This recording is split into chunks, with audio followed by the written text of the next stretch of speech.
What's up, guys? Welcome back for episode number 29 of this 32 in 32 series. There's only 4 teams left to do. Last episode I did was on the Winnipeg Jets, who won the President's Trophy, and today we're entering the final 4, the teams that lost in the conference final, starting today with the Carolina Hurricanes. So the Carolina Hurricanes over the last years have been one of the best teams in the National Hockey League, always near the top of the standings in regular season, often pretty much every year going past the first round. In fact, it's been like that every year. They've always gone past the first round, mainly because of top seeding. They play a fast-paced, forechecking, good defensive game that's good at suppressing the opposition, especially when they're playing against less talented opposition, and that's why they've been going, relatively far in the playoffs. However, when it comes to going deep and going to the next level and going to the Stanley Cup final, when they meet a stronger team that's more talented, they haven't been able to get over that hump, mainly because of a lack of scoring. So that means this season took a big chance, a big swing at Mikko Rantanen. They were hoping that he was going to be that game breaker that was going to get them over the top, and unfortunately, he didn't really mesh super well in the Rod Brind'Amour system. And he requested a trade out of Carolina pretty much immediately. They traded him to the Dallas Stars, basically, for like 2 first-round picks and Logan Stankoven, so some futures. So basically, they basically confirmed they weren't going to compete for the Cup this year. However, they did make it to the conference final, mainly because they beat an injured New Jersey team and the Washington Capitals team that overachieved. But they lost to the Florida Panthers, ended up winning the Stanley Cup. So I guess now the question is, what's next in order to get finally to the Stanley Cup final, because they haven't been able to be very competitive even when they get to the conference final. Carolina finished 10th overall in the National Hockey League, 2nd place in the Metropolitan Division.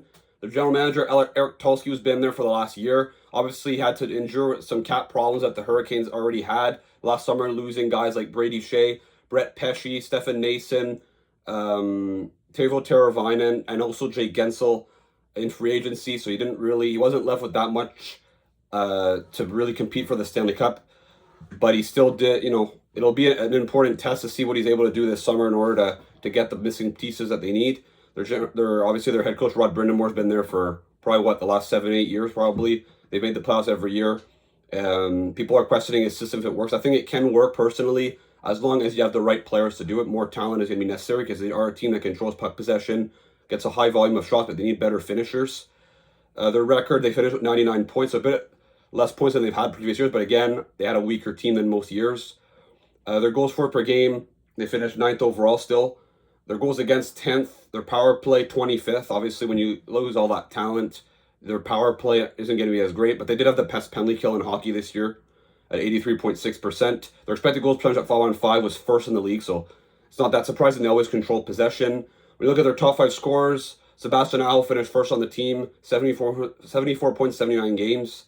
Seth Jarvis in 73 games had 32 goals, 67 points. Marty Necas finished 3rd on the team despite being traded midway through the season, who they traded for Mikko Rantanen. I forgot to mention that earlier. He had 55 points, 49 games. Andrei Svechnikov, the 3rd overall pick in 2018, hasn't really developed into the player that they were hoping for. He's still an effective player, don't get me wrong, but he's not that star that you hope to get at 2nd overall. He got 48 points, 72 games this year.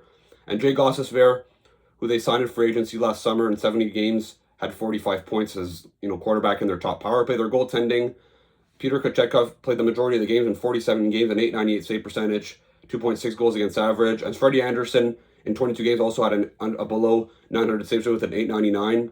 So Carolina's had, they don't need elite goaltending because they are such a good defensive team, but you would probably like them to step up a little more, even though Frederik Andersen was fantastic in the playoffs for them, especially in the first 2 rounds.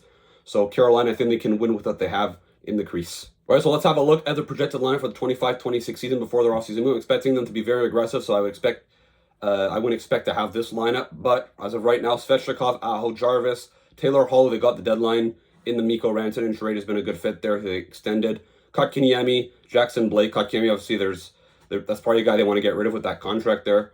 Jordan Martinook, Jordan Stahl, Logan Stankoven, Skylar Brind'Amour, who's Rod Brind'Amour's son, Jankowski, and William Carrier on defense. Jacob Slavin, Jalen Chatfield, Shane Gostisbehere, Sean Walker, Nikishin, and Morrow, 2 young defensemen that are probably going to get a chance next year to play regularly, and Anderson Kochetkov. They do have a lot of cap space, still over $28 million to spend. They're going to have to get aggressive finally this summer because there are some holes to fill. They also have a few guys that their contracts are expiring, but a few guys I think they're probably going to want to let go of. When you look at their forwards, Jack Roslovic, Eric Robertson, Tyson Jost, I could see them maybe wanting to bring back Roslovic and Robinson. They've been decent fits there, but they could get sacrificed in order to get better players. And on defense, you have Brent Burns and Dmitry Orlov. Brent Burns, who's making $8 million, he's 40 years old, he's probably going to retire. but he could still play maybe as a second pair defenseman. And Dmitry Orlov was making $7.75 million, age 33. I think he too, they're probably going to let him go in order to free up a spot for a young guy. So if they have 2 veterans taken out, 2 young guys brought in, they're probably going to want to look, however, to go get another top 4 defenseman. Carolina's a team, however, that's also built not only for the present, but also for the future. They have a good prospect pool. Nikishin and Morrow, who I have here first and third best prospect in the system, both most likely to play on the team next year. And I think Brad Lindau, sandwiched in between the two, I think could become also a potential second line winger. He scored 30 goals in the AHL this year. So Carolina is in a good position. They have their first round pick this year, which is 29th overall. They have 2 first round picks as well next year and they got, I believe, those picks from Dallas, or at least one of the picks from Dallas. So Carolina's still in a good position where, they have a good team now that isn't maybe cup caliber. However, they're going to have many kicks at the can, probably a good 7 to 8 year window here where they're going to have a chance to compete for the championship. They're just going to have to be smart and go get the right guys, because they do have the players in-house and coming up and the assets in order to improve this team. They just have to do it.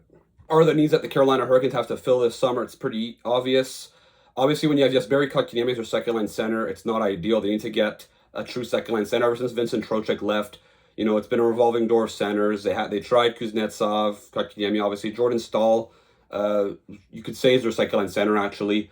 It's obviously, he's still a very good shutdown centerman, but the offense just isn't there yet, Jacques Rossack also tries. It's not ideal. They need to get that true second-line center. I'm sure they're crossing their fingers that a guy like Sam Bennett leaves Florida and then they can sign him, because that's exactly the type of player that they need, that brings some grit, which I think is something that they need as well. They got kind of bullied around by Florida. It's a team that, has a lot of smaller guys, so getting a bit more physicality maybe could change the identity of the team. That superstar forward, they tried to go get that with Mikko Rantanen. Marty Necas was leading the team in points at the time of his trade, so they need that star winger or forward. If it's Mitch Marner, that'd be super, but I don't know if Marner wants to go there, considering they tried to trade for him at the deadline and he didn't waive his no-move clause. If not, there's a guy like maybe Nikolai Ehlers could be a decent option as well, but that's something they're going to have to look at. Brent Burns' replacement, even though they're going to have Morrow and Nikishin playing next year, they're still going to have to go get another defenseman, because I think that their top 4, aside from Slavin, is kind of below average when you have guys like Chatfield, Walker, Gostisbehere. I think they're going to have to look at upgrading their defense core, even though Nikishin and Morrow are pretty promising. When you look at their long-term needs, the second-line center, the superstar forward are still things that they're going to have to look at. When you look at, I also think a starting goalie, considering Frederik Andersen is, in his 30s. Kochetkov has been inconsistent. He does have that potential to be a solid starter, but he's not an established, proven guy, and he's been in the league for a few years as well, so it's not like he's this prodigy. So they might have to look at that, but even though he has a potential still to become a solid 1A goalie, but I think Carolina, they're still well set up next year. If they go get that second-line center and maybe another high-impact winger and upgrade their defense core, Carolina could be, well, they're probably going to get back to the conference final, but they could potentially compete with Florida, because it wasn't close this year. They didn't match up well at all, so they get a bit more talent and a bit more size and grit. I think Carolina could be dangerous, but they're going to be a dangerous team, I think, for the next 7-8 years. That's for sure. All right, so that puts an end to this deal. Let me know in the comments, what should the Carolina Hurricanes do this summer in order to improve their team and finally get over the hump and get to the Stanley Cup final? Are there any players that you're targeting right now? Do you think Mitch Marner could go to Carolina this summer?